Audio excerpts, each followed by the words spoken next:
शाम सूरज को ढलना सिखाती है, समा परवाने को जलना सिखाती है। गौर से सुनना दोस्तों आगे। गिनने वाले को होती है तकलीफ़, गिनने वाले को होती है तकलीफ़, ठोकर ही इंसान को चलना सिखाती है। तो अब स्टार्ट करते हैं अपने होमवर्क को। तो आज से मैं आपके साथ लास्ट ईयर के क्वेश्चंस को डिस्कस करूंगा। तो लास्ट ईयर के क्वेश्चंस चैप्टर नंबर 10 पे चलेंगे आज से हमारे, लाइट, रिफ्लेक्शन एंड रिफ्रैक्शन।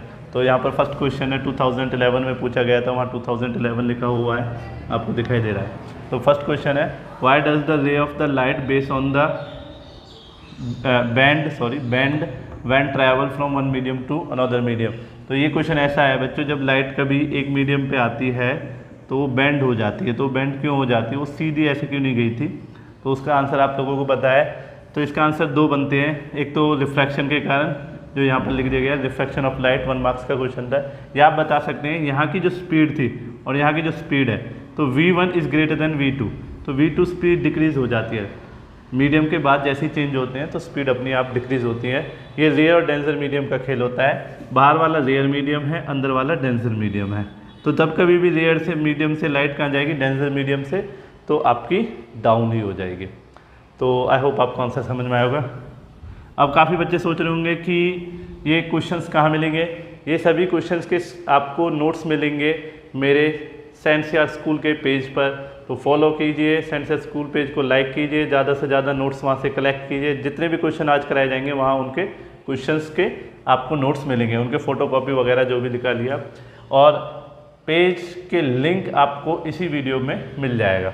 तो बात करते हैं सेकंड क्वेश्चन को लेकर। सेकंड क्वेश्चन में क्या कह रहा है, an object 1 centimetre high produce, high से मतलब समझ में आ गया, और ऑब्जेक्ट से समझ में आ गया, h 1 सेंटीमीटर है बच्चों मेरा, ठीक है ना। हाई से मैंने इंडिकेशन लिया और ऑब्जेक्ट से। बाकी बात में कह रहा है produce a real image of 1.5 की एक रियल इमेज दे रहा है। तो इसका मतलब ये क्या होगा बच्चों, h डैश, ठीक है। हाई से समझ में आया ये h है, ओके, VU नहीं है। Place at the distance of 15 centimetre, 15 centimetre पे रखा गया, कौन, ऑब्जेक्ट, क्योंकि उसने पूरी सेंटेंस पढ़ी है। ऑब्जेक्ट को 15 सेंटीमीटर पे रखा है। कैलकुलेट कीजिए पोजीशन ऑफ इमेज, मतलब V को निकालिए, मैग्नीफिकेशन मतलब फॉर्मूले में M को निकालिए। अगर आपने लास्ट किया है तो ठीक है, अगर नहीं किया है तो आप देख लीजिए। तो बात करता हूँ, हमारे पास क्या क्या गिवन है। हमारे पास H गिवन है, हमारे पास U भी गिवन है, जो यहाँ पर लिखा हुआ है U इक्वल टू 15 सेंटीमीटर। अब बस मुझे क्या काम करना है, इन्हें नेगेटिव पॉजिटिव करना है। तो कौन नेगेटिव होगा, कौन पॉजिटिव होगा। तो देखिए रियल इमेज है, और आपको पता है रियल इमेज जितने भी मिरर में थे, कौन सा मिरर बनाता था, ये वाला मिरर बनाता था बच्चों। और ये मिरर जब बनाता था, ये वाला मिरर जब बनाता था, तो वो सभी इमेज कहाँ बनती थी, नीचे। यहाँ 5 पोजिशंस आती हैं, यहाँ पर वो इमेज बनती है। इसका मतलब ये रियल है, नीचे है। इसका मतलब जो आपका h डैश होगा वो कैसा होगा बच्चों, नेगेटिव। U भी कैसा होगा बच्चों, नेगेटिव 50 सेंटीमीटर। तो आई होप आपको क्वांटिटी मिल चुकी है अपनी। बस आपको V निकालना था। आपने फॉर्मूला लिया M इक्वल टू, जैसे कि यहाँ पर इसने बताया है, फिर इसने आगे जो बताया वो मेरे देख लीजिए। मैग्नीफिकेशन निकालते हैं तो हमें चाहिए हमारा h डैश अपॉन h, वो हमारे पास नहीं है। या फिर हमें चाहिए V/U, माइनस V/U। तो देखिए हमारे पास ना तो V है ना ही M है, तो क्या करूँ मैं, बहुत सिंपल है बच्चों। क्या करना है, V/U minus equal to h dash upon h ले लेता हूँ, क्योंकि h डैश और h दोनों है मेरे पास। h डैश मेरे पास 1.5 माइनस का है, h मेरे पास 1 है, पॉजिटिव ही होता है। V मेरे पास नहीं है, U मेरे पास है 50 माइनस के। तो आप यहाँ पर वैल्यू को अब काटा पीटी आप लोग कर लोगे, जिस कैलकुलेशन से आपको V मिल जाएगा। क्या मिल जाएगा, V। तो V कितना मिलेगा बच्चों, देख लेता हूँ एक बार कितना आ रहा है V आपका। इसमें थोड़ा सा दिखाया नहीं, अच्छा ये 15 है पहली बात तो, इसे तो कोई नहीं कि थोड़ा सा मिस्टेक था, ये 15 है बच्चों, ठीक है। तो बाकी कैलकुलेशन आप लोग कर लोगे। जैसे कि V आपका ये आ रहा है 22.5 सेंटीमीटर नेगेटिव, तो V आ गया तो बस अब तो मैग्नीफिकेशन निकालने के लिए कुछ चाहिए ही नहीं। Magnification equal to V/U minus का V कितना, माइनस 2.5, इसका माइनस आगे आ जाएगा इसके, माइनस 2, ये तो v का माइनस है जो वहाँ पर था, ऐसे u का -15 काटा पीटी होगी तो m निकल के आ जाएगा। m जो इसने निकाल रखा है 1.5, 22 डिवाइडेड बाय ये माइनस यहाँ पर ये माइनस फॉर्मूले का माइनस। तो आई होप ये क्वेश्चन आपको समझ में आया होगा। ठीक है, अगर आपको क्वेश्चन समझ में नहीं आया है एक बार दोबारा से देख लेना है इस क्वेश्चन को। बात करते हैं नेक्स्ट क्वेश्चन को लेकर, right to use of the concave mirror. तो कनकेव मिरर के दो यूज़ हैं, देखिए कौन कौन से हैं मैं बता देता हूँ आपको। एक तो इसे सेविंग में यूज़ करते हैं हम, और दूसरा क्या होता है, जो पेशेंट होता है, पेशेंट अपने टूथ दिखाता है, अपने टीथ दिखाता है किसको, डॉक्टर को, डेंटिस्ट को, तो तब भी ये आपका यूज़ किया जाता है। तो यूज़ हमेशा याद रखना, दो तो एटलीस्ट आपको पूछे जाएंगे। अपने नोट्स बनाइए इनके, अपने तरीके से लिखिए, जो इनके फ़ोटो है वो आपको पेज पे मिलेंगे। ओके, अब चलते हैं नेक्स्ट क्वेश्चन के लिए। आपको मैं हिंट दे रहा हूँ क्वेश्चन की, वरना क्वेश्चन आप लोगों को ही करनी चाहिए। तो नेक्स्ट क्वेश्चन है, if refraction of light through the rectangle glass slab the emergent ray is parallel to the direction of the incident ray, why. मतलब कह रहा है कि ऐसे एक आपके पास ग्लास स्लैब होती थी, उस पर लाइट ऐसे आती थी, लाइट नॉर्मल पे आने के बाद बेंड हो जाती थी, बेंड होने के बाद वो सीधी ऐसे डाइवर्ट हो जाती थी। यहाँ नॉर्मल बना दिया, यहाँ भी नॉर्मल बना दूंगा। तो वो पूछ रहा है कि जो ये लाइट है, ये लाइट दोनों पैरेलल है। कैसे पैरेलल है, अगर इसे एक्सटेंड करोगे तो ये डिस्टेंस हमेशा सेम रहेगी, तो इसलिए बच्चों पैरेलल कही गई है। तो अब पूछ रहा है ऐसा क्यों हो रहा है, तो इसके लिए क्यों बेटे, एक एंगल ऑफ आर है और एक एंगल ऑफ ई है। ठीक है, इन दोनों का रिलेशन है, इस कारण ये ऐसा हो पा रहा है। भाई ये कैसे हो पा रहा है, देखो मैथ है इसमें प्योर, इसको डॉटेड बढ़ा दूँ तो ये डॉटेड में ऐसे दिखेगा। ठीक है, आपको ऐसे ये एंगल यहाँ पर और ये एंगल यहाँ पर। तो आपको पता है पैरेलल लाइंस पे जो एंगल्स बनते हैं, ट्रायंगल मैथ्स की प्रॉपर्टी है उसके अकॉर्डिंग इक्वल होते हैं, फिजिक्स में भी इक्वल करके बताए हैं। तो इन दोनों के कारण ऐसा हो रहा था कि दोनों लाइन क्या जा रही थी, पैरेलल। तो देखिए आंसर में लिखा हुआ है, since refracting surface in the glass slab are parallel and the ray inside the glass fall at the angle r, angle r मतलब एंगल ऑफ रिफ्लेक्शन जो अभी दिखाया, due to which emergent ray at the angle of i incident.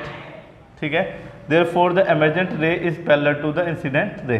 मतलब ये कहना चाह रहा है कि आई एंगल ई एंगल के इक्वल हो गया। आई एंगल कहाँ था, आई एंगल यहाँ था बच्चों, और ई एंगल कहाँ था, जब यहाँ से रिमर्ज हुई थी तो यही एंगल, ये दोनों एंगल सेम है, इसलिए भी ये कहना चाह रहा है। ठीक है, आगे चलते हैं। What happen when the ray of light incident normally on the glass slab। अब बात करते हैं normally on the glass slab, मतलब ग्लास स्लैब ऐसे रखी है, लाइट रे ऐसे आई है तो क्या होगा, तो बच्चों ये लाइट सीधी पास कर जाएगी। क्यों पास कर जाएगी, ये प्रॉपर्टी होती है लाइट की, अगर वो सीधी आती है तो ग्लास में से सीधी पास हो जाएगी। यहाँ पर आई और आर कितने होंगे, 0 एंगल होंगे, रिफ्रैक्शन कोई रिफ्रैक्शन नहीं होगा।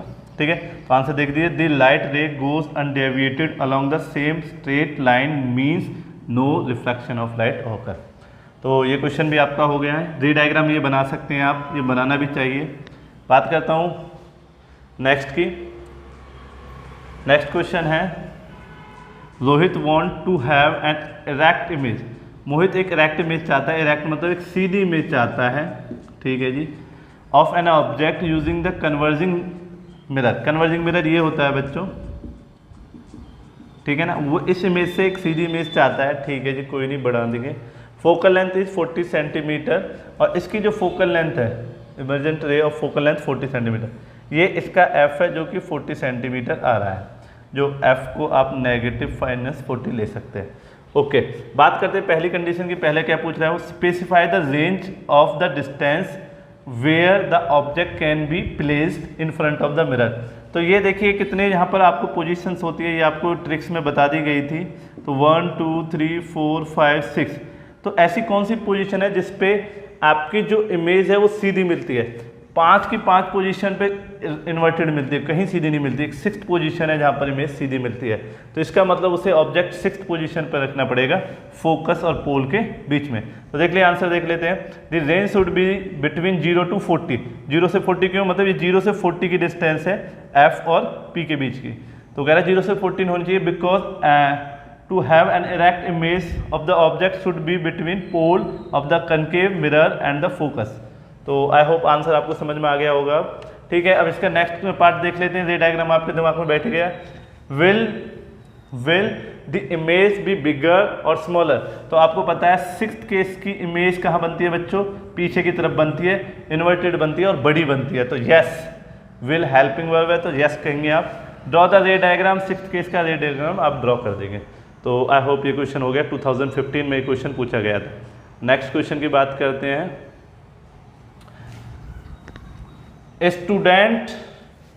Student want project the image of the candle flame, उसके पास कोई मोमबत्ती है, उसकी इमेज वो बनाना चाहता है ऑन द स्क्रीन पे बनाना चाहता है 48 सेंटीमीटर। ये बहुत अच्छा क्वेश्चन है, स्क्रीन वाला देख लेते हैं। ये क्यों बना दिया मैंने, क्योंकि मुझे क्लियर था क्यों, क्योंकि इसने स्क्रीन की बात करी है, स्क्रीन। और स्क्रीन बच्चों किस पे रखी जाती है, रियल इमेज पे। रियल इमेज में ही स्क्रीन यूज़ कर सकते हो आप लोग, जब रियल इमेज हो। तो कभी भी स्क्रीन कह दे तो तुरंत समझ जाना रियल इमेज है, अगर रियल इमेज कहे तो स्क्रीन यूज़ कर सकते हैं, हाँ यूज़ कर सकते हैं, दोनों चीज़ें एक दूसरे को पैरेलल करती है। ओके, तो मुझे क्लियर हो गया। अब उसने कहा कि ये रियल इमेज है, तो रियल इमेज तो यही फॉर्म करता है, दूसरे वाला तो फॉर्म नहीं करता। तो ये डिस्टेंस होगी बेटे कितनी, 48, ठीक है। ये आप वी भी कह सकते हो, -48 सेंटीमीटर। माइनस क्यों लिया, आपको वीडियोस मिली होंगी, उसमें आप देख सकते हैं, या आपने लास्ट ईयर कराया होगा उसमें देख लीजिए, या फिर मेरी वीडियोस को रेगुलर देखते लीजिए, मैं बताऊंगा। तो कह रहा 48 सेंटीमीटर रख दी गई है in front of the mirror by keeping the flame at the distance of 12 centimetre from its pole. और फ्लेम को 12 सेंटीमीटर पे, जैसे यहाँ रख दिया गया फ्लेम को, और ये डिस्टेंस जो है 12 आती है। तो ये आपका u है -12, और ये आपका -48 आपका v है। अब देख लेते हैं क्या क्या कह रहा है। पहला कह रहा है सजेस्ट कीजिए type of the mirror, mirror कौन सा होगा। तो मिरर के बारे में बात कर चुका हूँ, स्क्रीन का नाम आती ना, ये रियल इमेज फॉर्म कर रहा था, तो ये कनकेव मिरर होगा। ओके, देख लेते हैं कनकेव मिरर, ये सही हो गया हमारा। सेकंड है find the linear magnification of the image produce. तो मैग्निफिकेशन का फॉर्मूला क्या होता है, -v/u। -v/u, v भी है u भी है, डाल देता हूँ कैसे, देखिए माइनस फॉर्मूले का, ये वाला फॉर्मूले का माइनस तो यही रहेगा, v का माइनस कितना है -48, और u का कितना है -12।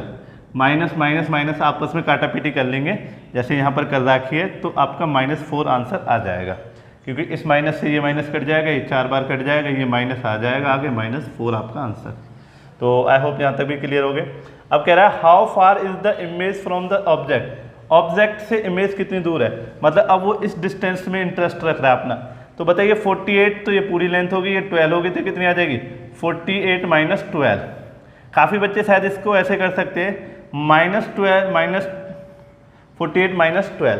तो बच्चों ये गलत है, क्योंकि यहाँ ये माइनस जो थे ये साइन कन्वेंशन है, ना कि किसी डिस्टेंस की मेजरमेंट में आपकी हेल्प करेंगे। अगर ये डिस्टेंस चाहिए तो बड़ी में से छोटी घटा दीजिए। तो ये सिंपल मैथ है, ये माइनस प्लस रखना फिजिक्स है, किसी ऑब्जेक्ट को u को या v को, बट ये सिंपल मैथ्स पे क्वेश्चन आया है, तो ये डिस्टेंस का मेजरमेंट है, ये आपका 36 आएगा। तो देख लीजिए 36 आया हुआ है, ठीक है। बात करते हैं लास्ट को, रे डायग्राम को शो कीजिए of image formation. Image formation का रे डायग्राम बना दीजिए। तो आप इसका रे डायग्राम बना देंगे, इसका रे डायग्राम कौन सा बनेगा, देखिए इसका रे डायग्राम देखिए। अब यहाँ पर रे डायग्राम कौन कौन से बन सकते थे, F और आपका C। देखिए V आपके लिए -48 दे रखा है, U आपके लिए -12 दे रखा है, मतलब दोनों इधर है, ठीक है। M आपको दे रखा है आपकी कैलकुलेशन में -4, -4 से क्लियर हुआ रियल होगी। तो 6th पोजीशन तो मैं नहीं ले सकता क्योंकि वो वर्चुअल है, ठीक है। ओके जी, अब बच गया मेरे पास 5th भी मैं नहीं ले सकता, क्योंकि 5th में V कितना होना चाहिए, इन्फिनिटी, क्योंकि ऑब्जेक्ट की जो पोजीशन है। तो बची मेरे पास 4th पोजीशन। तो 4th पोजीशन पे ऑब्जेक्ट कैंडल को रखना है, 4th पोजीशन का इमेज यहाँ बनता है, तो आप बता सकते हैं। अब इसके नेचर ऑफ इमेज आप रियल बता देंगे, साइज में डबल बता देंगे, मैग्नीफाइड बता देंगे, और पोजीशन बता देंगे आप 2FC के बिहाइंड में। तो देखिए यही यहाँ पर बताया गया है, कहाँ गया, real inverted enlarges candle behind the centre of curvature. तो डायग्राम बना के तीनों चीज़ें आपको लिखनी है वहाँ पर। तो आई होप ये क्वेश्चन हो जाएगा आप लोगों से, ठीक है। अब नेक्स्ट क्वेश्चन को देखते हैं। Spherical mirror produce image of magnified, एक स्पेरिकल मिरर है वो -1 की दे रहा है, m = -1 मुझे गिवन है, इसका मतलब on the screen place at the distance 50 centimetre from the mirror. मतलब फिर वही बात आ गई, -1 से समझ में आ गया इमेज कैसी होगी, रियल, क्योंकि m नेगेटिव मतलब रियल इमेज। तो कौन सा मिरर होगा, यही मिरर होगा बच्चों। ठीक है, कह रहा है कि स्क्रीन को रखा गया 50 centimetre, screen place at the 50 centimetre, तो स्क्रीन को यहाँ रख लेते हैं भाई। ये डिस्टेंस होगी आपकी 50 सेंटीमीटर, वी कितना हो गया -50, क्योंकि स्क्रीन की जो डिस्टेंस होती है ना मिरर से, वो वी ही होता है, क्योंकि स्क्रीन पे बनेगी इमेज। ओके, ये बात भी समझ में आ गई। अब कह रहा है right the type of the mirror, तो आप बता देंगे कनकेव मिरर है। बात करता है find the distance of the image from the object, की डिस्टेंस निकालिए ऑफ द ऑब्जेक्ट की। तो ऑब्जेक्ट की डिस्टेंस कैसे निकालो, m दे रखा है, v दे रखा है, तो m का फॉर्मूला क्या होता है -v/u। ठीक है, माइनस फॉर्मूले का आ जाएगा, v कितना आएगा -50 और u मुझे चाहिए, और m की जगह मैं कितना रख सकता हूँ बच्चों -1। ठीक है, तो कितना हो जाएगा, क्रॉस मल्टीप्लिकेशन कर लेंगे, -u इजकल टू ये माइनस माइनस से प्लस हो जाएगा 50 और u इजकल टू -50। तो बच्चों v और u दोनों आ गए हैं आपके 50। वेरी गुड, तो बहुत अच्छी बात है, आपके v और u दोनों ही 50 है, मतलब ऑब्जेक्ट यहाँ था और उसकी इमेज यहाँ बन गई। ठीक है, तो ये भी u आ गया -50 सेंटीमीटर। तो ये कौन सी कंडीशन है, क्या पता है आपको, ये कंडीशन आपकी थर्ड वाली कंडीशन है, क्योंकि v और u उसी कंडीशन पर इक्वल होते हैं।